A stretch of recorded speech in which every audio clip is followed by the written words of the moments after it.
అది వాళ్ళు చూస్తే ఏమనుకుంటారు? వాడిని తీసుకెళ్లి బయటికి అంటే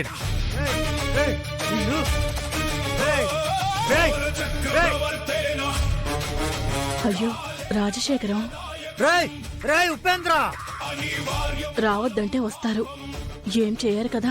వదిలిపెట్టండి రేయ్. సమయానికి రాజగురువు గారు రావడం వల్ల నువ్వు ఇక్కడ ఉండగలిగావు జామ్. అవును బాబు గారు,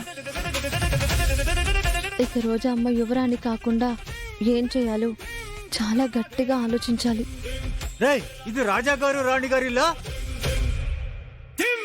నువ్వు దొంగోడు రా, నిన్ను చంపేస్తాను రా. నువ్వు దుర్మార్గుడు రా. బయటికి గెంటైన రావాన్ని. ఏమవుద్దో ఏంటో. వాడు వస్తాడ్రా. నన్ను వదిలిపెట్టరా.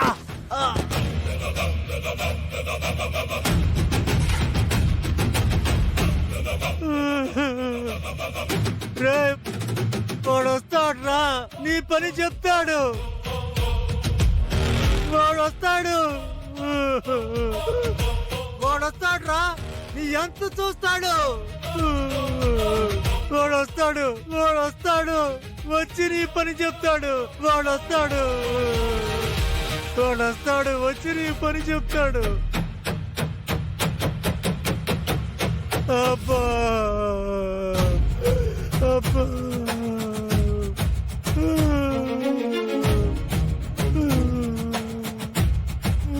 పద్మ, వాడు నన్ను తోసేశారు. అసలు ఎందుకు వస్తావు ఇక్కడికి? చావడానికా? తినేసి వెళ్ళు. నాకేమొద్దు.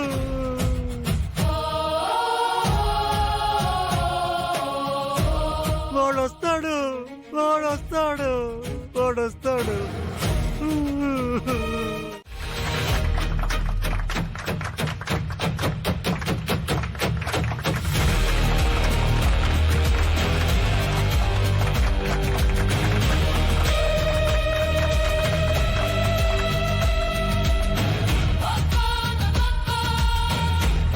కొల్హాపూర్ రాజ సంస్థానానికి 48వ యువరాణిగా శ్రీ శ్రీ శ్రీ రోజా గారు సింహాసనం మీద యువరాణిగా అధిష్ఠిస్తారు.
ఇది నా ఊహ.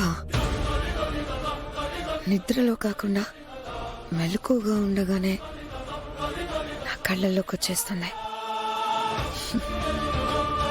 ఇప్పుడు నిజంగా జరగబోయేది అదేగా.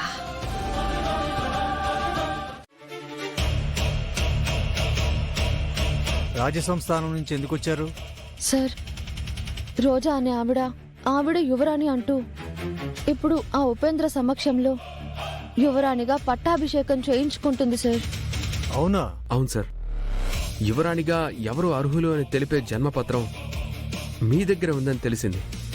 అసలు ఆ రోజా పట్టాభిషేకానికి అర్హురాలు కాదు అని మేము భావిస్తున్నాం సార్. అందుకే మీ దగ్గరకు వచ్చాం. అసలు పట్టాభిషేకం అనేది లాయర్ అనేటువంటి నా సమక్షంలో జరగాలి. యువరాణి జన్మపత్రం అనేది నాకే ఇవ్వబడింది, నా దగ్గరే ఉంది. దాన్ని బట్టి నేను అన్ని క్షుణ్ణంగా పరిశీలించి అన్నీ కరెక్ట్గా ఉన్నాయని నేను చెప్పాకే పట్టాభిషేకం జరగాలి. ఆ పట్టాభిషేకానికి పర్మిషన్ ఇచ్చే హక్కు చట్టం నాకు కల్పించింది. ఈ దేశంలో ఎన్నో సంస్థానాలు రూపురేఖలు లేకుండా మాయమైపోయాయి. ఈ కొల్హాపూర్ సంస్థానం ఇంకా నిలబడింది అంటే ఈ సంస్థానం మీద ఆ దేవుడు ఇచ్చిన కృప అపారమైనది. ఇంకెంతసేపు ఈ సోది వాగుతావురా నాయన? భగవంతుడి కృప ఏముండదు. నన్ను చూడు, నా కృషి వల్లే నేను యువరాణిని అవుతున్నాను. ఎవరిని ఆపగలుగుతున్నారు? That's it. ఇదంతా నాన్ సెన్స్.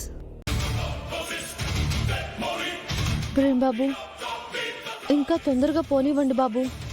పోతున్నాం చా, నువ్వేం కంగారు పడకు. ఎట్టి పరిస్థితుల్లో పట్టాభిషేకం జరగదు. ఆ దైవ బలంతోనే ఈ సంస్థానం ఇంకా నిలబడి ఎన్నో సేవా కార్యక్రమాలు చేస్తుంది. ఈ పట్టాభిషేకం జరిగాక మన యువరాణి రోజాగారి ద్వారా మంచి జరిగి ప్రజలందరూ బావుండాలని ఆ దేవుణ్ణి మనస్ఫూర్తిగా కోరుకుంటున్నాను. ఇప్పుడు మన యువరాణి గారి ప్రమాణ స్వీకారం మొదలవుతుంది. యువరాణి గారు, మొదలు పెట్టండి. ఇప్పుడు చెప్పావారా? వస్తున్నా.